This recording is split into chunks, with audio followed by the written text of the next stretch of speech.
आज हम रीजनिंग का प्रैक्टिस सेट 19 देखेंगे। इसमें रीजनिंग के 20 इंपॉर्टेंट प्रश्न है। यदि आप एसएससी, रेलवे या किसी भी स्टेट एग्जाम्स की तैयारी कर रहे हो तो ये प्रैक्टिस सेट आपके लिए काफी इंपॉर्टेंट है, क्योंकि इस प्रैक्टिस सेट में जो प्रश्न दिए गए हैं उसी टाइप के प्रश्न आपकी परीक्षाओं में पूछे जाएंगे। तो चलिए हम शुरू करते हैं प्रश्न 1 से। हमारा पहला प्रश्न दिया है। प्रश्न कह रहा है कि निम्नलिखित में से कौन सी संख्या दी गई श्रृंखला में प्रश्न चिन्ह के स्थान पर आकर उसे पूर्ण करेगी। यहाँ पर हमें संख्या दी है, जिसे 14 से 16, 16 से 21, 21 से 32, 32 से 49, 49 से 72। तो जो हमारा प्रश्नवाचक चिन्ह दिया है यहाँ पर कौन सी संख्या आएगी यह हमें बताना। ठीक है, तो हमारे यहाँ पर टोटल 20 प्रश्न होने वाले। इन 20 प्रश्नों में से आपके कितने प्रश्न सही जाते हैं ये मुझे कमेंट करके जरूर बताएगा। ठीक है, क्योंकि 20 प्रश्न हमारे रीजनिंग के सभी अलग अलग इंपॉर्टेंट चैप्टर के प्रश्न है, जो कि बार बार परीक्षा में तो पूछे जाते हैं, लेकिन हम क्या करते हैं, वहां पर प्रश्न को गलत करते आते हैं। ठीक है, तो जहां पर आपकी गलती होती है उसी टाइप के प्रश्न यहाँ पर है। ठीक है, तो देखिए, जब भी हम श्रृंखला के प्रश्नों को सोल्व करते हैं तो सबसे पहले हम क्या देखते हैं कि संख्या कैसे लिखी गई, या किसी का वर्ग है, या किसी का घन है, या फिर सम है, विषम है, या फिर अभाज्य है। तो यहाँ पर देखिए, अगर हमें कुछ समझ नहीं आता है तो हम फिर क्या करते हैं, उसका अंतर निकालते हैं। जैसे यहाँ पर देखिए 14 से यहाँ पर 16 लिखा है। ठीक है, यहाँ पर देखिए 2 प्लस किया है। ठीक है, यानी कि 2 को जोड़ा गया है। फिर देखिए 16 से यहाँ पर 21 से यहाँ पर देखिए प्लस कितना किया है, तो यहाँ पर प्लस यानी कि 5 को जोड़ा गया है। फिर देखिए 21 से यहाँ पर 32 लिखा है, यहाँ पर देखिए प्लस 11 को किया है। ठीक है, कितना जोड़ा है, तो यहाँ पर 11 को जोड़ा गया है। फिर यहाँ पर 32 से 49 लिखा है। अगर यहाँ पर ध्यान से देखेंगे तो यहाँ पर प्लस कितना किया है, तो यहाँ पर 17 को जोड़ा गया है। ठीक है, उसी तरह से आगे और देखेंगे तो यहाँ पर 49 से 72, और यहाँ पर देखिए कितना जोड़ा है, तो यहाँ पर प्लस 23 को जोड़ा है। ठीक है, कितना जोड़ा है, तो यहाँ पर देखिए 23 जोड़ा गया है। तो यहाँ पर क्या जोड़ा है, 23 जोड़ा है। अब अगली संख्या बताने के लिए हम क्या जोड़ेंगे, ये हम इस पैटर्न को देखेंगे। तो जिस इस पैटर्न को अगर ध्यान से देखते हैं तो देखिए 2 हमारी कौन सी संख्या है, अभाज्य संख्या है, और अभाज्य के बाद कौन सी संख्या आती है, 3 आती है, लेकिन 3 को छोड़ के यहाँ पर 5 जोड़ा है। ठीक है, फिर देखिए 5 के बाद अभाज्य संख्या कौन सी आती है, 7 आती है, लेकिन 7 को छोड़कर यहाँ पर 11 जोड़ा गया है।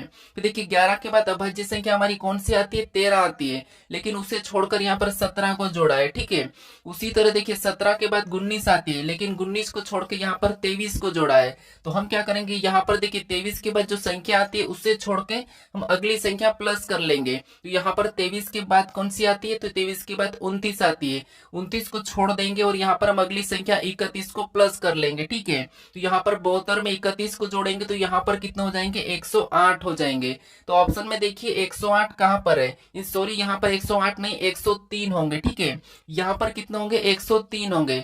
ऑप्शन में देखिए कहाँ पर है, तो ऑप्शन नंबर हमें यहाँ पर ए में दिया है, तो ऑप्शन नंबर ए हमारा यहाँ पर सही जवाब होगा। ठीक है, आप कहते हो कि आप सरल प्रश्न करवाते हो, तो यहाँ पर देखिए प्रैक्टिस सेट में और भी देखिए। चलिए अब दूसरा प्रश्न दिया है। प्रश्न कह रहा है, देखिए प्रश्न कह रहा है कि उस विकल्प का चयन करें जो 5वीं संख्या से उसी प्रकार संबंधित है जिस प्रकार दूसरी संख्या पहली संख्या से संबंधित है और चौथी संख्या तीसरी संख्या से संबंधित है। ठीक है, यानी जिस प्रकार से यहाँ पर 2 से 2 लिखा है, फिर समान तरीके से यहाँ पर 4 से 8 लिखा है, फिर हमें समान तरीके से यहाँ पर बताना। ठीक है, तो देखिए प्रश्न कोई भी सरल प्रश्न नहीं है। अगर आपको सरल लग रहा है इसका मतलब ये है कि आपको प्रश्न सोल्व करते आता है। ठीक है, तो इसीलिए कोई भी प्रश्न सरल नहीं होता है। ठीक है, बस आपको आता है इसीलिए आपको सरल लगता है, हालांकि प्रश्न सब कठिन होते हैं। देखिए ये प्रश्न पूछे गए हैं वही प्रश्न आपको बता रहा हूँ। ठीक है, मैं मेरी ओर से सरल प्रश्न नहीं लाता हूँ, जो पहले परीक्षा में पूछे जाते हैं उन्हीं प्रश्नों को आपको बताता हूँ, क्योंकि ताकि आपको यह समझ में आ चुके कि यहाँ पर कि प्रश्न कैसे पूछे जाते हैं। ठीक है, तो देखिए यहाँ पर हमें क्या करना है, सबसे पहले यहाँ पर देखिए अपनी ओर से सोल्व करने की कोशिश करें कि यहाँ पर 2 से 2 कैसे लिखा है, उसी तरीके से सेम तरीके से 4 से 8 कैसे लिखा है, उसी तरीके से यहाँ पर बताने की कोशिश करें। अपनी ओर से कोशिश करें अगर आपको सरल लगता हो तो। ठीक है, तो देखिए जैसे यहाँ पर अगर 2 से 2 अगर देखते हैं हम, तो यहाँ पर हम क्या करें ऐसा कि हमें 2 मिले। ठीक है, तो यहाँ पर देखिए अगर 2 का वर्ग करके देखते हैं हम, तो 2 का वर्ग कितना होता है, तो 2 का वर्ग 4 होता है। ठीक है, और 4 में इसी -2 कर देंगे, इसी 2 को माइनस करेंगे तो यहाँ पर 2 मिला है। सेम तरीके से यहाँ पर भी करके देखते हैं। सबसे पहले 4 का वर्ग, अब 4 का वर्ग कितना होता है, 16 होता है। इस 16 में इसी 4 को क्या करना है, माइनस करना है। अगर इसी 4 को माइनस करेंगे तो यहाँ पर कितना हो जाएंगे, 12 हो जाएंगे, लेकिन यहाँ पर 8 दिया है, मतलब ये तरीका यहाँ पर नहीं लगेगा। लगेगा। ठीक है, तो अब देखिए यहाँ पर क्या कर, जैसे यहाँ पर क्या करना था, हमें 2 को 2 से काटना था। ठीक है, 2 से 2 को काटेंगे तो कितना आया 1, कितना आया 1, और इस 1 के साथ इसी 2 को क्या करना है, गुणा करना है। तो यहाँ पर 2 का गुणा करने पर कितना हो रहा, 2 हो रहा। उसी तरीके से इस 4 को भी क्या करना है, 2 से काटना है। ठीक है, इस 4 को भी 2 से काटेंगे तो यहाँ पर कितना बचेगा, 2, और इस 2 के साथ किसका गुणा करना है, इसी 4 का गुणा कर देना है। तो 4 दूना कितना होता है, 8 होता है, और यहाँ पर 8 दिया है। अब इसी तरीके से हम क्या करेंगे, इस 8 को भी 2 से काटेंगे। तो 8 को 2 से काटेंगे तो यहाँ पर कितने बचेंगे, 4, और जो 4 बचा है, ठीक है, इसको किसके साथ गुणा करेंगे, तो इसी 8 के साथ। तो यहाँ पर इसी 8 के साथ गुणा कर देंगे तो यहाँ पर कितना होते हैं, 8 चौको 32 होते हैं। ठीक है, तो जो प्रश्नवाचक चिन्ह दिया है यहाँ पर क्या हो जाएगा, 32 हो जाएगा। ऑप्शन में देखिए 32 कहाँ पर है, तो ऑप्शन नंबर हमें ए में दिया है, तो ऑप्शन नंबर ए हमारा यहाँ पर सही जवाब हो जाएगा। ठीक है, अब चलिए हम बढ़ते हैं प्रश्न 3 पे। अब तीसरे नंबर का प्रश्न दिया है। प्रश्न कह रहा है कि उस वेन आरेख का चयन करें जो निम्नलिखित वर्गों के बीच संबंध को सर्वोत्तम रूप से दर्शाता है। यानी दोस्तों यहाँ पर हमें दिया है जैसे हवा महल, जयपुर और राजस्थान, इसका वेन आरेख कैसा बनेगा, ये प्रश्न पूछा है। ठीक है, तो जब भी हम वेन आरेख का प्रश्न सोल्व करते हैं तो यहाँ पर क्या करते हैं, हम किसी भी एक शब्द का आरेख बनाते हैं। जिसे यहाँ पर हवा महल दिया है तो हम क्या करेंगे, यहाँ पर हवा महल का बना लेंगे। ठीक है, उसके बाद अब देखिए, उसके बाद यहाँ पर देखिए जयपुर दिया है, तो जयपुर का बनाने से पहले हम पहले शब्द का संबंध देखेंगे। तो जो हवा महल ये क्या है, जयपुर के अंदर है। ठीक है, तो जयपुर इसके बाहर बन जाएगा। ठीक है, क्योंकि जयपुर के अंदर ही हवा महल है। अब हम क्या करेंगे, तीसरे शब्द का बनाएंगे जो कि राजस्थान। अब देखिए राजस्थान क्या है, तो राजस्थान इन दोनों का, यानी कि जयपुर भी राजस्थान के अंदर आता है और यहाँ पर हवा महल भी इसके अंदर ही आता है। तो इसका डायग्राम कैसा बनेगा, इस प्रकार से बन जाएगा। ठीक है, तो देखिए कुछ प्रश्न परीक्षा में सरल भी आते हैं। तो हमारे यहाँ पर देखिए प्रश्न ये वाला डायग्राम कहाँ पर है, तो ऑप्शन नंबर यहाँ पर देखिए बी में दिया है। तो ऑप्शन नंबर बी हमारा यहाँ पर सही जवाब होगा। ठीक है, तो परीक्षा में ऐसा भी आपको पता है कि 100 नंबर का पेपर हो तो 70 नंबर के प्रश्न सरल आते हैं, 30 नंबर के थोड़े हमारे कैलकुलेशन आते हैं और 10 नंबर के प्रश्न हमारे हार्ड आते हैं। तो ये लेवल आपको लेके चलना है। ठीक है, अब चलिए हम बढ़ते प्रश्न 4 पे। अब 4 नंबर का प्रश्न दिया है। प्रश्न कह रहा है कि एक निश्चित कूट भाषा में SUBTLE को यहाँ पर 40 CUMF के रूप में लिखा जाता है। HANGRE को यहाँ पर 9 यहाँ पर OHFS के रूप में लिखा जाता है। उसी भाषा में यहाँ पर देखिए क्लोथ को कैसे लिखा जाएगा, ये प्रश्न पूछा है। ठीक है, तो ये हमारा कोडिंग डिकोडिंग का ये भी प्रश्न कोई सरल नहीं है, थोड़ा सा ध्यान से देखिए। जैसे यहाँ पर देखिए SUBTLE है और उसी का यहाँ पर क्या लिखा है, 40 CUMF। अब देखिए हमें क्या करना है, सबसे पहले तो यहाँ पर अंकों को भी लाना है। तो यहाँ पर ध्यान से देखिए, इसका कोड यानी S, यहाँ पर B, उसके बाद क्या है T, उसके बाद क्या है L। ठीक है, L के बाद है E। इसे कोड क्या क्या है, तो इसे कोड किया है 40, उसके बाद क्या है C, उसके बाद U, उसके बाद M और F। ठीक है, ये कोड किया है। अब ये कैसे किया हमें ये देखना है। ठीक है, तो यहाँ पर देखिए अब एस हमारा कितने नंबर पे, 19 नंबर पे आता है, और यहाँ पर यू को देखिए कितने नंबर पे, 21 नंबर पे। अगर इसको आपस में हम प्लस करते हैं तो कितना हो जाता है, 40 हो जाते हैं। यहाँ पर 40 लिखा है। देखिए बी के बाद सी आता है, लिखा है, टी के बाद यू आता है, लिखा है, एल के बाद एम आता है, लिखा है, ई के बाद एम आता है, एफ आता है, लिखा है। लेकिन पहले 2 अक्षर का क्या करा, अंकों में करके ने प्लस किया है। तो उसी तरीके से हम क्या करेंगे, पहले 2 अक्षर को अंकों में लिखेंगे, प्लस करके बाकी का 1 + 1 प्लस करेंगे। जैसे यहाँ पर देखिए सी हमारा कितने नंबर पे, 3 नंबर पे आता है। ठीक है, एल कितने नंबर पे, तो एल 12 नंबर पे। इन पहले 2 को क्या करना है, हमें प्लस करना है। तो प्लस करेंगे तो यहाँ पर कितने हो जाएंगे, 15 हो जाएंगे। ऑप्शन में देखिए तो ऑप्शन सी नहीं हो सकता, ऑप्शन डी भी नहीं हो सकता। ये आपको ऑप्शन एलिमिनेट करते आना चाहिए, इससे प्रश्न जल्दी सोल्व होता है। अब देखिए ओ के बाद क्या आता है, तो ओ के बाद आपको होगे पी आता है। ठीक है, क्या आता है, पी आता है। तो ऑप्शन देखिए बी वाला हमारा हट जाएगा और ऑप्शन ए सही हो जाएगा। फिर देखिए टी के बाद क्या आता है, यू आता है, और देखिए एच के बाद क्या आता है, आई आता है। ठीक है, तो ऑप्शन में देखिए यहाँ पर आई कहाँ पर है, लास्ट में। तो ऑप्शन में देखिए यहाँ पर देखिए 15 PUI, तो ऑप्शन नंबर हमारा ए वाला ही सही हो जाएगा। ठीक है, तो आपको क्या करना है, ऑप्शन एलिमिनेट करना है और आगे बढ़ना है। अब चलिए हम बढ़ते हैं प्रश्न 5 पे। अब 5वें नंबर का प्रश्न दिया है। प्रश्न कह रहा है कि दिए गए विकल्पों में से वह संख्या चुनिए जो निम्नलिखित श्रृंखला में प्रश्न चिन्ह को प्रतिस्थापित कर सके। यानी दोस्तों जो प्रश्नवाचक चिन्ह दिया यहाँ पर कौन सी संख्या आएगी यह हमें बताना। ठीक है, तो ये भी हमें बटे में ही बताना है। अब देखिए आपको यहाँ पर श्रृंखला में क्या करना है, जब भी बटे में दिया जाता है तो आपको ऊपर की ऊपर देखना है, नीचे की नीचे देखना है। जिसे यहाँ पर एक दिया है, फिर एक एक मतलब ऊपर तो एक है, तो इसका मतलब ये कि ऊपर तो एक ही आना है, ठीक है, और ऑप्शन में भी एक है। अब हमें नीचे देखना है, तो यहाँ पर देखिए बीच में, तो इसको पहला अंतर देख लेंगे और इसका अंतर देख लेंगे। अगर समान है तो फिर देखिए जैसे 402 से यहाँ पर 335 का अंतर देखेंगे, तो यहाँ पर देखिए माइनस कितना है, तो माइनस यहाँ पर 67 है। उसी तरीके से अगर यहाँ का अंतर देखेंगे 201 से 134, तो यहाँ पर भी माइनस 67 है, ठीक है। तो इसका मतलब ये है कि यहाँ पर भी माइनस 67 करेंगे तो कितना हमारा हो जाएगा, 335 में से माइनस क्या करेंगे, 67 करेंगे, तो यहाँ पर क्या हो जाएगा, ऊपर तो एक रहेगा इससे ही, लेकिन नीचे माइनस 67 हम 335 में से करेंगे, तो यहाँ पर हमारे कितने बचेंगे, 268 बचेंगे, ठीक है। तो जो प्रश्नवाचक चिन्ह दिया है यहाँ पर क्या आएगा, 1/200 क्या आएगा, 68 आएगा, ठीक है, क्या आएगा, 268। ऑप्शन में देखिए कहां पर है, तो ऑप्शन नंबर हमें ए में दिया है, तो ऑप्शन नंबर ए हमारा यहाँ पर सही जवाब होगा, ठीक है। तो आपको क्या करना है, जब भी बटे में दिया जाएगा तो आपको ऊपर के ऊपर देखना, नीचे के नीचे देखना। अब चलिए हम बढ़ते हैं प्रश्न 6 पे। अब 6 नंबर का प्रश्न है, देखिए प्रश्न थोड़ा सा इंपॉर्टेंट, ध्यान से समझिए। अगर आपको ये प्रश्न सोल्व करते आता हो तो फिर आप ऐसे प्रश्न में क्या करते हैं, समय ज्यादा खींचते हो, तो आपको मैं यहाँ पर समय कम समय में कैसे प्रश्न सोल्व करते हो वो बताऊंगा, ठीक है। तो देखिए सबसे पहले तो हमें प्रश्न कह रहा है कि यदि a प्लस बी का अर्थ है कि a बहन है b की, फिर देखिए मैं कलर चेंज लेता हूं, ठीक है। उसके बाद ए बी, यहाँ पर देखिए a गुणे b का अर्थ है कि a पत्नी है b की। उसके बाद और भी देखिए, यहाँ पर यदि a भागित b का अर्थ है कि a पिता है b का। फिर और भी देखिए यहाँ पर जैसे a माइनस b का अर्थ है कि a भाई है b का, ठीक है। फिर देखिए यहाँ पर हमें आगे प्रश्न कह रहा है कि निम्नलिखित में से कौन सा व्यंजक टी बेटी है पी की को इंगित करता है। यानी आपको यहाँ पर लास्ट में ध्यान देना है, लास्ट में कहां पर ध्यान देना है, जैसे यहाँ पर कह रहा है कि टी बेटी है पी की, बस इतना रिलेशन हमें चेक करना है।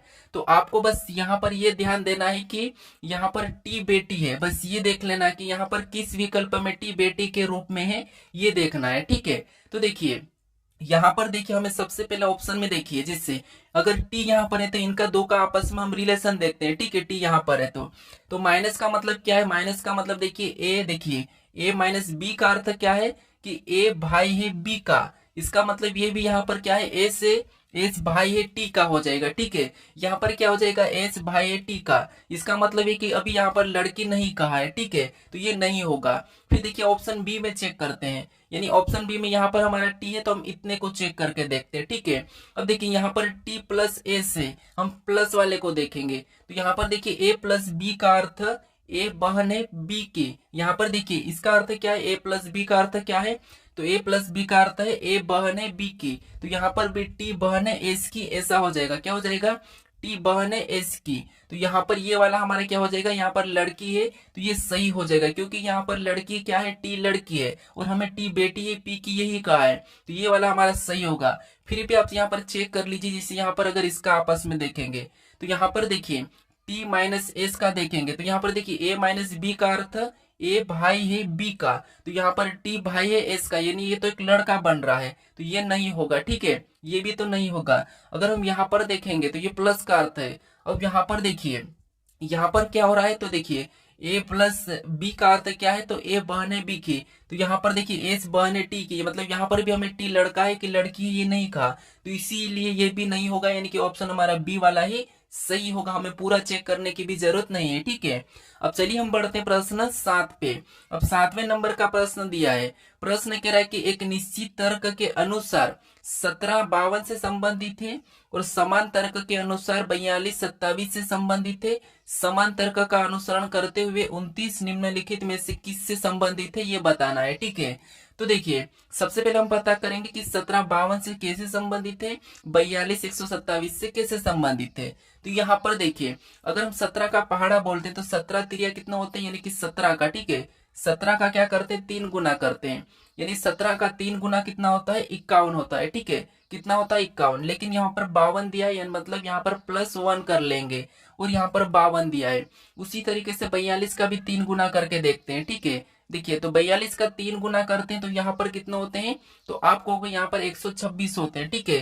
कितना होते हैं, 42 का भी कितना होता है, 3 गुना 126 होता है, ठीक है। कितना होता है, 126, और 126 में भी +1 करेंगे तो 127 हो जाएगा, और वो भी यहाँ पर दिया है। तो उसी तरीके से क्या करेंगे, 29 का हम क्या करेंगे, 3 गुना करेंगे। तो 29 का 3 गुना कितना होता है, तो 29 का 3 गुना 87 यानी कि 87 होता है। हमें 87 में क्या करना है, एक प्लस करना है, तो यहाँ पर कितना हो जाएंगे, 88 हो जाएंगे। मतलब 29 का संबंध किससे होगा, 88 होगा। ठीक है, तो ऑप्शन हमारा यहाँ पर बी वाला सही जवाब हो जाएगा। ठीक है, अब चलिए हम बढ़ते प्रश्न 9 पे, सॉरी 8 पे। अब 8वें नंबर का प्रश्न दिया है। प्रश्न कह रहा है कि दिए गए समीकरण को संतुलित करने के लिए इसमें किन दो संख्याओं यानी कि अंकों को नहीं, मतलब अंकों को नहीं मतलब क्या है कि जैसे यहाँ पर 18 लिखा है तो इसको आपस में नहीं बदलना कि ये 81 हो जाए, ऐसा नहीं है। ठीक है, तो यहाँ पर अंकों को नहीं और किन दो चिन्हों को आपस में बदला जाना चाहिए। मतलब यहाँ पर ये कह रहा है कि इन संख्या और दो चिन्हों को आपस में बदलने पर यहाँ पर माइनस से किन ऑप्शन से आ रहा है। ठीक है, तो देखिए हम क्या करते हैं, जब भी ऐसे प्रश्न सोल्व करते हैं तो यहाँ पर हम चिन्ह बदल लेते थे, लेकिन यहाँ पर हमें अभी ऑप्शन में से उठाना है तो ऑप्शन ए से शुरू कर लेना आपको, क्या कि प्रश्न हमारे पास ये समय खींचने वाला होता है। ठीक है, तो देखिए हम यहाँ पर ऑप्शन ए को उठाते हैं। ठीक है, यानी कि ऑप्शन ए को लेते हैं तो हमें क्या करना, 18 और 15 को भी बदलना है और प्लस और माइनस को भी बदलना है। तो यहाँ पर देखिए सबसे पहले हम 18 की जगह क्या लिख लेंगे, 15 लिख लेंगे। ठीक है, और फिर जो भागित का चिन्ह इसे नहीं बदलना है तो उसे वैसा ही लिखेंगे और यहाँ पर 3 को भी वैसा ही लिखेंगे। फिर देखिए जो माइनस को हमें बदलना, माइनस और प्लस को बदलना है तो हम क्या करेंगे, माइनस की जगह प्लस लगा लेंगे और 30 को वैसा ही लिखेंगे और जो प्लस था वहां पर माइनस लगा के, और जो हमें 18 और 15 को आपस में बदले यहाँ पर हम क्या करेंगे, 18 को लिख लेंगे और यहाँ पर गुणा 2 हो जाएगा। ठीक है, उसके बाद अब देखिए भाई समीकरण को सोल्व करना है और हमें -1 मिलना चाहिए। ठीक है, तो यहाँ पर देखिए अगर हम समीकरण को सोल्व करते हैं तो सबसे पहले हम यहाँ पर भाग देंगे। तो यहाँ पर देखिए 3 का 5 में यानी कि 15 में भाग देंगे तो 3 पंजे 15, यहाँ पर कितना निकल के आ रहा है, 5 आ रहा है। ठीक है, कितना आ रहा है, 5। अब प्लस का वैसा ही उतरेगा और 30 भी वैसा ही उतर जाएगा, माइनस भी वैसा ही उतरेगा और इसमें हम गुणा कर लेंगे तो 18 दूनी कितना होते हैं, तो 18 दूना 36 होते हैं। ठीक है, तो यहाँ पर 36 उतर जाएगा। उसके बाद आपको पता है हम प्लस कर लेंगे सबसे पहले, तो 30 में 5 को जोड़ देंगे तो यहाँ पर कितना हो जाएंगे, 35 हो जाएंगे। ठीक है, और माइनस क्या हो जाएगा, 36 हो जाएगा। अब देखिए 36 में से 35 को माइनस करेंगे तो यहाँ पर -1 ही आएगा। ठीक है, और समीकरण में -1 दिया है तो इसका मतलब ये है कि ऑप्शन हम पहले वाले को रखेंगे, यानी कि पहले वाली संख्या को चेंज कर लेंगे तो हमारा -1 हो जाएगा। ठीक है, तो ऑप्शन पहला हमारा यहाँ पर सही जवाब होगा। अब चलिए हम बढ़ते प्रश्न 9 पे। अब 9वें नंबर का प्रश्न दिया है। प्रश्न कह रहा है कि उस विकल्प का चयन कीजिए जो नीचे दिए गए शब्दों के बीच, ठीक है, नीचे दिए शब्दों के उस क्रम को निरूपित करता है जिस क्रम में वे अंग्रेजी शब्दकोश में आते हैं। यानी यहाँ पर देखिए हमें यहाँ पर कुछ यहाँ पर अक्षर दिए, ठीक है, अक्षर यानी कि हमें यहाँ पर शब्द बना के दिए हैं। तो इसमें से सबसे पहले नंबर पे कौन आता है हमें ये बताना है, दूसरे पे कौन आता है, तीसरे पे कौन आता है। ठीक है, तो देखिए यहाँ पर अपन देखते हैं तो ये हमारा कुछ क्या है, एस तो हमारा कॉमन है मतलब सब में कट रहा है, पी भी हमारा यहाँ पर कॉमन है तो यहाँ पर सब में कट रहा है, आई भी हमारा यहाँ पर देखिए कॉमन है तो हम सबको काट देंगे। फिर देखिए यहाँ पर एन दिया है, एन दिया है, आर दिया है, एन दिया है, एन दिया है, के दिया है। तो आप कहोगे इनमें सबसे पहले कौन आता है, के आता है। ठीक है, कौन आता है, के आता है। तो के वाले को हम सबसे पहले ले लेंगे और इसको हटा देंगे तो सबसे पहले कौन आ जाएगा, के। अब ऑप्शन में देखिए 6 नंबर वाला कहाँ है, तो 6 नंबर वाला ऑप्शन ए में नहीं है, ऑप्शन बी में भी नहीं है, बस हमारे पास बचे 2 ऑप्शन। ठीक है, अब देखिए अब हमें देखना, इसको तो हटा दिए, वापस से देखेंगे तो यहाँ पर एन आ रहा, एन आ रहा, आर आ रहा, एन आ रहा, एन आ रहा। अब आप कहोगे कि आर से पहले कौन आता है, एन आता है, तो आर तो बाद में चले जाएगा, इसका मतलब है कि लास्ट में कौन आएगा, 5 आएगा। तो ये वाला लास्ट में चले गया। ठीक है, जो पहले हटता है वो लास्ट में चले जाता है, तो लास्ट में 5 कहाँ पर है, तो यहाँ पर है। ठीक है, तो ये वाला ऑप्शन तो नहीं होगा और हमारा ऑप्शन नंबर डी वाला ही यहाँ पर सही होगा। अगर चाहो तो आप चेक करोगे तो ऑप्शन हमारा डी वाला ही सही निकलेगा। ठीक है, अब चलिए हम बढ़ते हैं प्रश्न 10 पे। अब 10वें नंबर का प्रश्न दिया है। प्रश्न कह रहा है कि एक निश्चित कोड भाषा में यहाँ पर ड्राइवर को JSETGX के रूप में लिखा जाता है और यहाँ पर देखिए ड्यूरिंग को SVEIPK के रूप में लिखा जाता है। उसी भाषा में यहाँ पर डॉलर को किस प्रकार लिखा जाएगा, ये प्रश्न पूछा है। ठीक है, तो ये भी हमारा कोडिंग डिकोडिंग का ही प्रश्न है। अब देखिए प्रश्न जितना दिख रहा है उतना सिंपल नहीं है। अब देखिए जैसे यहाँ पर ड्राइवर दिया है, ठीक है, और ड्राइवर का कोड क्या है तो वो लिखेंगे। जैसे यहाँ पर सबसे पहले पता करते हैं कि ड्राइवर का कोड कैसे लिखा है, तो यहाँ पर देखिए ड्राइवर लिखने के बाद हम इसका कोड क्या दिया है वो लिखते हैं। ठीक है, तो जैसे ड्राइवर को क्या लिखा है, JSETGX, ठीक है, यानी कि जे उसके बाद एस, फिर उसके बाद ई, उसके बाद टी, उसके बाद जी और एक्स। ठीक है, ये कुट किया है। अब ये कैसे किया है हम ये देखते हैं। तो यहाँ पर देखिए क्रॉसिंग मेथड है कि डी के बाद ई आता है और आई के बाद जे आता है और आर के बाद एस आता है। मतलब क्रॉसिंग मेथड में यहाँ पर प्लस वन किया है। ठीक है, उसी तरीके से यहाँ पर देखिए आर के बाद टी नहीं, मतलब आर के बाद एस आता है लेकिन यहाँ पर टी मतलब +2 किया है। ठीक है, यहाँ पर भी वी के बाद डब्ल्यू आता है लेकिन एक्स लिखा है +2 किया है। यहाँ पर देखिए ई के बाद जी आता है, मतलब यहाँ पर देखिए ई के बाद क्या आता है एफ आता है, लेकिन यहाँ पर जी लिखा है मतलब यहाँ पर भी +2। तो यहाँ पर देखिए पहले 3 में तो क्या हुआ था, यहाँ पर +1 हुआ है और लास्ट वाले 3 में क्या हुआ था, यहाँ पर +2 हुआ है। ठीक है, तो हम इसी तरीके से क्या करेंगे यहाँ पर डॉलर में भी। ठीक है, डॉलर में भी क्या करेंगे, इन 3 में सबसे पहले तो यहाँ पर देखिए क्या करेंगे +1 करेंगे। तो यहाँ पर देखिए सबसे पहले इस इधर से करेंगे, एल में प्लस करेंगे तो यहाँ पर एम हो जाएगा। ठीक है, 1 प्लस कर रहे हैं। उसके बाद देखिए ओ में क्या करेंगे हम +1 करेंगे तो ओ के बाद क्या आता है पी आता है तो यहाँ पर पी हो जाएगा। और डी में +1 करेंगे तो यहाँ पर क्या हो जाएगा ई हो जाएगा। ठीक है, अब इतना ऑप्शन में देख लिए तो ऑप्शन हमारे देखिए ए नहीं होगा, सी नहीं होगा, इनमें 2 बचे हमारे। ठीक है, उसके बाद अब यहाँ पर भी देखिए इनमें भी हम क्या करेंगे, अब यहाँ पर हम +2 करेंगे तो आर में +2 करेंगे मतलब यहाँ पर टी हो जाएगा। अब ऑप्शन में देखिए टी कहाँ पर है, यहाँ पर देखिए आर दिया है। ठीक है, ये आर दिया है तो ये नहीं होगा, मतलब ऑप्शन तो हमारा डी वाला सही हो जाएगा। ए में +2 करेंगे तो यहाँ पर सी होगा, एल में +2 करेंगे तो यहाँ पर क्या हो जाएगा एन हो जाएगा। ऑप्शन में देखिए कहाँ पर है, तो ऑप्शन हमारा डी बचा था और वहीं पर है, मतलब ऑप्शन डी हमारा यहाँ पर सही जवाब हो जाएगा। अब चलिए हम बढ़ते हैं प्रश्न 11 पे। अब 11 नंबर का प्रश्न दिया है। प्रश्न कह रहा है कि निम्नलिखित में से कौन सा पद दी गई श्रृंखला में प्रश्न चिन्ह के स्थान पर आएगा। यानी आपको यहाँ पर अक्षर की भी श्रृंखला मिलती है, जिससे जब भी आपको अक्षर की श्रृंखला मिलेगी तो आपको क्या करना है, एक एक अक्षर को देखना है। जैसे यहाँ पर ई के बाद क्या लिखा है, जी लिखा है, मतलब यहाँ पर देखिए प्लस क्या किया है, तो प्लस यहाँ पर 2 को किया है। ठीक है, क्या किया है +2 किया है, क्योंकि ई के बाद एफ आता है लेकिन यहाँ जी लिखा है। अब जी के बाद यहाँ पर आई, मतलब यहाँ पर भी +2 किया है। फिर देखिए आई के बाद यहाँ पर हम अगला बताने के लिए यहाँ पर भी क्या करेंगे +2 करेंगे। ठीक है, +2 करेंगे, आई में +2 करेंगे, मतलब आई 9 नंबर पे आता है, +2 करेंगे तो 11 होंगे और 11 नंबर पे क्या आता है के आता है, मतलब यहाँ पर पहला लेटर क्या होगा के होगा। तो ऑप्शन हमारा ए नहीं होगा, ऑप्शन सी नहीं होगा। ठीक है, उसके बाद अब देखिए उसके बाद और भी देखिए हम आगे देखेंगे तो के में 2 जोड़ देंगे 13 हो जाएंगे और यहाँ पर भी देखिए एम लिखा है। अब हम दूसरे लेटर को देखेंगे। अब दूसरा लेटर जैसे यहाँ पर पी दिया है और पी के बाद यहाँ पर एन दिया है, मतलब यहाँ पर -2 किया है। ठीक है, फिर एन के बाद यहाँ पर एल दिया है, यहाँ पर भी माइनस क्या किया है 2 किया है। तो हम भी अगला बताएंगे तो यहाँ पर क्या करेंगे -2 कर लेंगे। तो -2 मतलब देखिए एल 12 नंबर पे आता है और एल 12 पे आता है, 2 माइनस करेंगे 10 हो जाएंगे और 10 नंबर पे क्या आता है जे आता है। तो यहाँ पर जो अगला क्या हो जाएगा जे हो जाएगा। ठीक है, के बाद क्या हो जाएगा जे हो जाएगा। तो ऑप्शन में देखिए जे कहाँ पर है, तो यहाँ पर डबल के दिया है, इसका मतलब ये नहीं होगा, केवल हमारा ऑप्शन देखिए कौन सा वाला बी हो जाएगा। ठीक है, तो आपको यहाँ पर पूरा चेक करने की भी जरूरत नहीं है, अगर चेक करोगे तो आपका ऑप्शन बी वाला ही सही हो जाएगा। अब चलिए हम बढ़ते हैं प्रश्न 12 पे। अब 12 नंबर का प्रश्न दिया है। प्रश्न कह रहा है कि एक ही पासे की 2 अलग अलग स्थितियों को दर्शाया गया है, जिस पर संख्या 1 से 6 को बिंदु के रूप में दर्शाया गया है। पास दर्शाने वाले फलक के विपरीत फलक पर स्थित संख्या ज्ञात करें। यानी दोस्तों यहाँ पर देखिए 1 से 6 तक बिंदु के रूप में हमें दर्शाया गया है। ठीक है, उसमें हमें 5 के विपरीत फलक पर कौन सा होगा ये हमें बताना है। ठीक है, तो देखिए जब भी हमें 2 पासे दिए जाते हैं तो मैं आपको बता चुका हूँ कि वहां पर क्या करना है, कॉमन देखना है। तो यहाँ पर देखिए हमारे पास कॉमन क्या है, 3 बिंदियां हैं, तो हम क्या करें इन 3 को लिख लेंगे। ठीक है, अंकों में लिख लेते हैं। अब 3 बिंदियां है, वहां से हमें क्या करना है, घड़ी की दिशा में चलना है। यहाँ से आगे चलेंगे, पहले पासे में तो 1 बिंदी मिली तो 1 लिख लेंगे, फिर आगे चलेंगे तो 5 बिंदी मिली तो उसके नीचे 5 लिख लेंगे।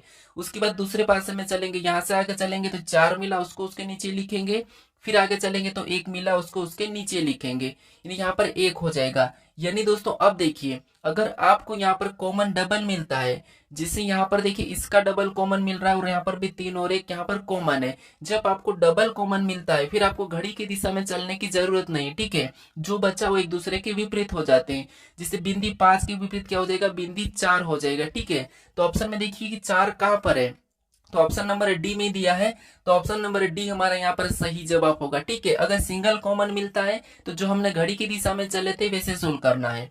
अब चलिए हम बढ़ते हैं प्रश्न 13 पे। अब 13 नंबर का प्रश्न देखिए, हमने वहां पर पासे का विपरीत बताया, लेकिन यहाँ पर देखिए खोला पासा दिया है, इसे बंद करना है। ठीक है, ये प्रश्न पूछा जाता है क्योंकि इसमें काफी सारे स्टूडेंट गलत करते हैं। कैसे, देखिए आपको कुछ नहीं करना है, यहाँ पर आपको कॉमन बताते आता होगा, जैसे एक छोड़ के एक चलना है। यहाँ पर बी का विपरीत कौन हो जाएगा, डब्ल्यू। उसके बाद देखिए जैसे यहाँ पर जी का विपरीत क्या हो जाएगा, वाई। और यहाँ पर देखिए फिर आर का विपरीत कौन हो जाएगा, तो आर का विपरीत ओ। अब यहाँ पर विपरीत कैसे बताते हैं, तो यहाँ पर किसी का कोना या भुजा मिला हुआ नहीं होना चाहिए। ठीक है, बाकी एक छोड़ के एक चलना है। तो देखिए जिससे अब आपको ये पता है कि जिससे आर का विपरीत कौन है, आर का विपरीत ओ है। ठीक है, आर का विपरीत क्या है, ओ है। फिर देखिए ओ के बाद बी का विपरीत क्या है, तो बी का विपरीत क्या है, तो बी का विपरीत हमारा डब्ल्यू है। ठीक है, क्या है, डब्ल्यू। फिर यहाँ पर देखिए आर का ओ है, फिर जी का क्या है, तो जी का विपरीत है वाई है। ठीक है, अब देखिए आप क्या कहोगे कि जो एक दूसरे के विपरीत होते हैं कभी भी पासे पे नहीं दिखते। ठीक है, तो यहाँ पर देखिए आर दिखेगा तो फिर ओ नहीं दिखेगा, ओ दिखेगा तो आर नहीं दिखेगा। उसी तरह अगर बी दिखा तो डब्ल्यू नहीं दिखेगा, डब्ल्यू दिखा तो बी नहीं दिखेगा। अगर जी दिखा तो वाई नहीं दिखेगा, वाई दिखा तो जी नहीं दिखेगा। क्योंकि हमें यहाँ पर क्या किया है कि रूप दिया जा सकता है। ठीक है, तो रूप देने के लिए हम किसी भी एक को लेंगे। तो यहाँ पर देखिए ऑप्शन में ए को देखेंगे तो यहाँ पर जी दिया है और जी का विपरीत क्या है, वाई है। और ये दोनों एक साथ दिख रहे थे लेकिन पासे में एक साथ नहीं दिखते। ठीक है, तो इसीलिए ये नहीं होगा। फिर यहाँ पर बी को देखेंगे तो बी में देखिए डब्ल्यू और बी ये आपस में विपरीत है। ठीक है, ये आपस में विपरीत है लेकिन यहाँ पर दिख रहे हैं, तो ये भी नहीं होगा। फिर यहाँ पर ऑप्शन सी को देखिए, देखिए यहाँ पर आर दिखा है तो यहाँ पर देखिए आर दिखा है, हमें ओ नहीं दिखा है, सही है। बी दिखा है तो डब्ल्यू नहीं दिखा, ये भी सही है। जी दिखा है और जी के बाद वाई नहीं दिखा है, तो ये भी सही है। तो इसका मतलब ये है कि हम इसे क्या करते हैं, रूप दे सकते हैं। ठीक है, इससे हम क्या करते हैं, मोड़ कर बना सकते हैं। ऑप्शन देखिए हम अब डी को चेक कर लेते हैं। तो डी में देखिए बी और यहाँ पर देखिए जी और यहाँ पर y एक साथ दिख रहा है, तो ये भी नहीं होगा। इसका मतलब ये है कि ऑप्शन हमारे यहाँ पर सी वाला ही सही जवाब हो जाएगा। ठीक है, अब चलिए हम बढ़ते हैं प्रश्न 14 पे। अब 14 नंबर का प्रश्न दिया है। प्रश्न कह रहा है कि दर्पण को दाईं ओर रखे जाने पर निम्नलिखित में से कौन सी आकृति दी गई प्रश्न आकृति का सटीक दर्पण प्रतिबिंब होगी। यानी दोस्तों यहाँ पर हमें कोई चिन्ह नहीं दिया है, लेकिन हमें ये कह रहा है कि इस आकृति को क्या करना है, दर्पण यानी कि दाईं ओर रखना है। ठीक है, दाईं ओर का मतलब भी ये है कि ये आकृति यहाँ है तो इसकी अपन क्या करेंगे, दर्पण छवि इधर बनाएंगे, यानी इधर कैसी बनेगी ये बताना है। ठीक है, तो यहाँ पर देखिए आपको अगर ऐसा कचरा दिखे, ठीक है, सिंपल सी बात है, अगर इतना ऐसा कुछ समझ में नहीं आए, ऐसा कचरा दिखे तो फिर आपको कुछ भी नहीं करना है, किसी एक चीज को लेके क्या करना है, यहाँ पर आपको चलना है। जैसे यहाँ अगर हम डॉलर को लेके चलते हैं तो डॉलर की छवि यहाँ पर कैसी बन जाएगी, ऐसी बन जाएगी। ठीक है, डॉलर की यहाँ पर छवि कैसी बनाएगी, दर्पण में ऐसी बन जाएगी। तो ये वाला अगर डॉलर हम ऑप्शन में देखते हैं तो यहाँ पर देखिए ऑप्शन बी में नहीं है, बी में सीधा ही, और सॉरी ऑप्शन ए में सीधा ही है, तो ये नहीं होगा। फिर यहाँ पर देखिए अगर हम यहाँ पर और भी देखेंगे तो बाकी में तो है। ठीक है, अब हमने एक ऑप्शन को तो हटा लिया, अब यहाँ पर हम क्या करेंगे, हैशटैग को लेके चलेंगे। तो हैश वाला हमारा कैसा बनेगा, इस टाइप से बनेगा। ठीक है, तो ये वाला ऑप्शन में देखिए कहाँ पर है, तो यहाँ पर देखिए यहाँ पर तो सीधा ही है, मतलब ये भी नहीं होगा यहाँ पर, और ऑप्शन बी और हमारा ऑप्शन डी में है। ठीक है, दोनों में है तो ठीक है, अपने ये दूसरी गलती भी। ठीक है, अब हम यहाँ पर क्या देखेंगे, यानी यहाँ पर देखिए हमारा ऑप्शन तो ए नहीं होगा, ऑप्शन बी भी नहीं होगा, क्योंकि ये तो हमने दो गलती निकाल लिए। अब हमारे पास बचे ऑप्शन सी और डी। तो यहाँ पर देखिए जो यहाँ पर हमारा यहाँ पर चिन्ह है, ठीक है, ये वाला चिन्ह यहाँ पर देखिए इधर होके कैसा हो जाएगा, तो आपको होगी कि ये हमारा यहाँ पर पलट जाएगा। तो यहाँ पर देखिए ऑप्शन हमारे यहाँ पर सी भी हटेगा, केवल की केवल हमारा ऑप्शन देखिए कौन सा वाला सही होगा, तो ऑप्शन हमारा यहाँ पर देखिए डी वाला सही जवाब होगा। ठीक है, कौन सा वाला, डी वाला यहाँ पर सही जवाब हो जाएगा। अब चलिए हम बढ़ते हैं प्रश्न 15 पे। अब 15 नंबर का प्रश्न दिया है। प्रश्न कह रहा है कि निम्नलिखित विकल्पों में से उस आकृति का चयन करें जिसमें नीचे दी गई आकृति एक्स चिन्हित को आकृति को घुमाने की अनुमति नहीं है, मतलब एक्स चिन्हित है। यानी दोस्तों यहाँ पर जो एक्स हमारी आकृति, ठीक है, ये वाली आकृति, ये आकृति किस विकल्प में हमें ये बताना है, लेकिन यहाँ पर घुमाने की अनुमति नहीं है, ये प्रश्न का है। ठीक है, तो यहाँ पर देखिए जिससे अगर इस आकृति को हम ध्यान से देखते हैं तो हमें ऑप्शन नंबर देखिए सी में देखने को मिल रही है। ठीक है, सीधी की सीधी हमें ऑप्शन नंबर कहां पर मिल रही, सी में मिल रही। तो ऑप्शन नंबर सी हमारा यहाँ पर सही होगा, क्योंकि ऑप्शन ए में नहीं है, ऑप्शन बी में भी नहीं, ऑप्शन डी में भी नहीं है। ठीक है, तो ऑप्शन हमारा यहाँ पर सी वाला क्या होगा, सही जवाब होगा। अब चलिए हम बढ़ते प्रश्न 16 पे। अब 16 नंबर का प्रश्न देखिए। प्रश्न देखिए, सबसे पहले कथन दिया है और एक तरफ निष्कर्ष दिया है। तो सबसे पहले हमें कथन देखना है कि कथन क्या कह रहा है, उसके बारे में निष्कर्ष क्या कह रहा है, हमें ये देखना है। ठीक है, तो ये कथन और निष्कर्ष का प्रश्न है। जैसे यहाँ पर देखिए कोई पेन बॉक्स नहीं है। ठीक है, प्रश्न कह रहा है यानी कि कथन पहला कह रहा है कि कोई पेन बॉक्स नहीं है। यानी यहाँ पर अगर ये पेन है, ठीक है, अगर ये पेन है तो ये कोई भी पेन क्या है, बॉक्स नहीं है, मतलब बॉक्स से क्या हो जाएगा, अलग हो जाएगा। ठीक है, क्या हो जाएगा, अलग हो जाएगा। उसके बाद और देखिए दूसरा के कुछ पेन खड़ियां है, मतलब कुछ पेन क्या है, खड़ियां। ठीक है, कुछ पेन क्या है, खड़ियां है। तो ये खड़ियां का मैं के ले लेता हूँ, ये कुछ पेन खड़ियां है, ये डायग्राम बना।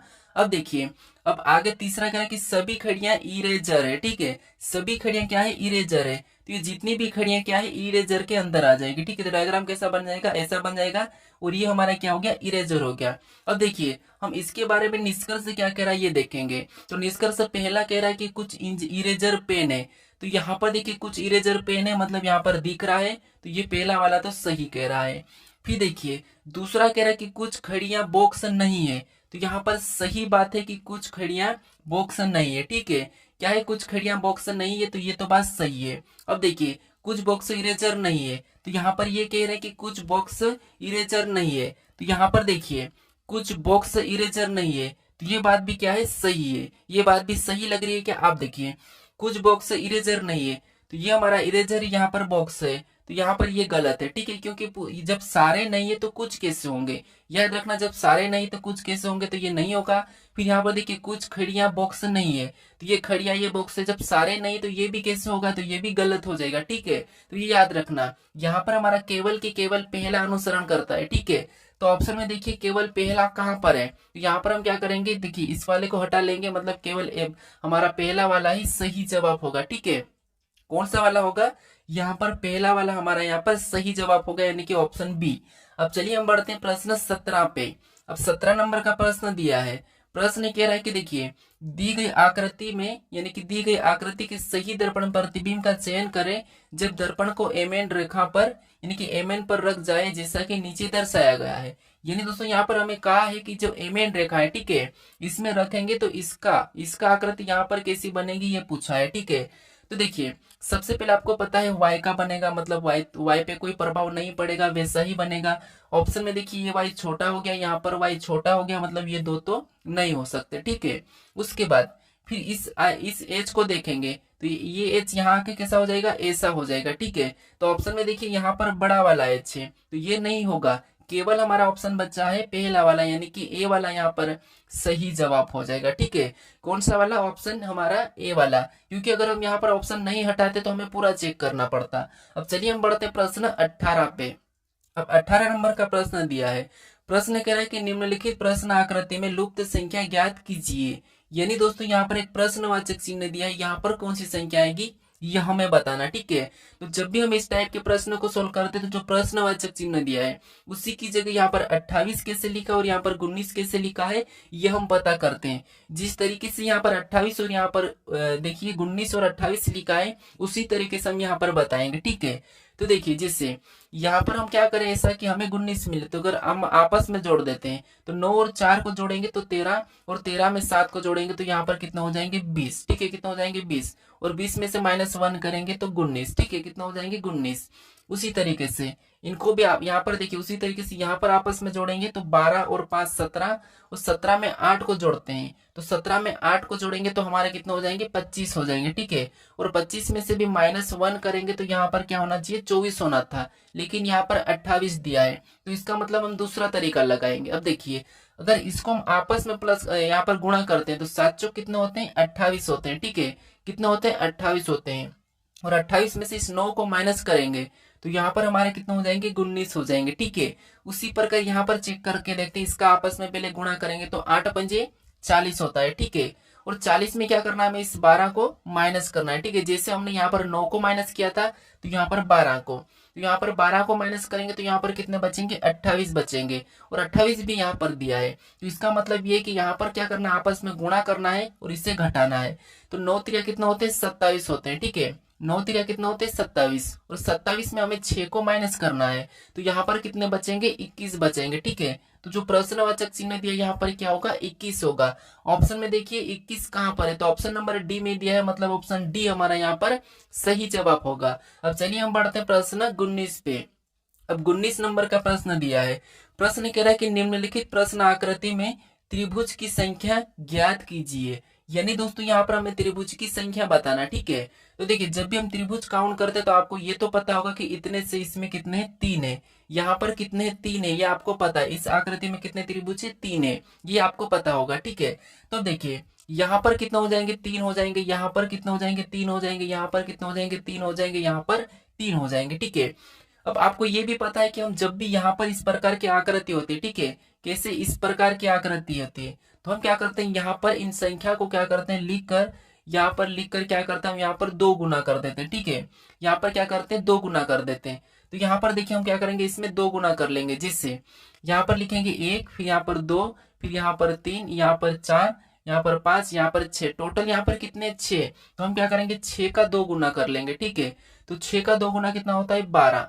अब देखिए यहाँ पर टोटल हमारे अब देखेंगे तो देखिए 12 तो हमने यहाँ एक तरफ से गिन लिया, प्लस हम यहाँ पर कितनी थी 3 यहाँ थी, 3 यहाँ थी, 3 यहाँ थी, 3 यहाँ थी, तो इनको भी प्लस करेंगे तो 3 और 3 6, 6 3 9, 3 9 12। यहाँ पर टोटल जोड़ने पर कितनी हो रही, तो आपको होगी यहाँ पर भी 12 हो रही। अब 12 और 12 को जोड़ेंगे तो यहाँ पर हमारे कितने हो रहे 24 हो रहे। अब देखिए 24 हो रहे, उसके बाद हमारी और भी बची। अब कहाँ बची मैं आपको बताता हूँ। अब जैसे हमने ये वाली टोटल हमने यहाँ से तो गिन लिए, ठीक है, और हमने यहाँ से ये वाली भी गिन लिए, ठीक है, ये वाली भी हमने गिन लिए यहाँ से ये वाली। अब हमारी बची कहाँ है वो देखिए, तो हमारी देखिए एक कहाँ से बन रही है, तो कि हमारी यहाँ से बन रही है, एक हमारी यहाँ से बन रही है। ठीक है, फिर एक हमारी इधर से भी बन रही है, यानी कि 4 हमारी ये बनी है। तो 24 में हम क्या करेंगे 4 को प्लस कर लेंगे, तो 24 में 4 को प्लस करेंगे तो यहाँ पर कितने हो जाएंगे 28 हो जाएंगे। तो इस आकृति में टोटल कितने, तो 28 से, तो ऑप्शन नंबर हमारा यहाँ पर बी वाला क्या होगा सही जवाब हो जाएगा। ठीक है, अब चलिए हम बढ़ते हैं प्रश्न 20 पे। अब 20 नंबर का प्रश्न दिया है। प्रश्न कह रहा है कि नीचे दिए गई विकल्पों में से संबंधित शब्दों को चुनिए। यानी दोस्तों यहाँ पर जैसे पहिया का संबंध कॉर्ड से है तो हमें नीब का बताना है। ठीक है, तो दोस्तों अगर आप बोलते हो कि आप प्रश्न सरल कराते हो तो यहाँ पर देखिए इस प्रश्न का मुझे सही जवाब देकर बताइए। आप आपके लिए आज ये चैलेंज है। ठीक है, इस प्रश्न का सही जवाब मुझे देकर बताइए। ठीक है, अब देखिए अभी तक इस चैनल को सब्सक्राइब नहीं करे तो यहाँ पर इस लोगो पर क्लिक करके आप सब्सक्राइब जरूर कर लीजिएगा। ठीक है, अगर आप इससे पहले वाले पार्ट को नहीं देखे तो इस वीडियो पर क्लिक करके यहाँ पर राइट में जरूर देख लीजिएगा। अगर आपको इसकी प्लेलिस्ट चाहिए तो इस प्लेलिस्ट को भी यहाँ पर क्लिक करके इसकी प्लेलिस्ट को भी जरूर देख लीजिएगा। ठीक है, अब चलिए हम मिलते हैं अब नेक्स्ट वीडियो।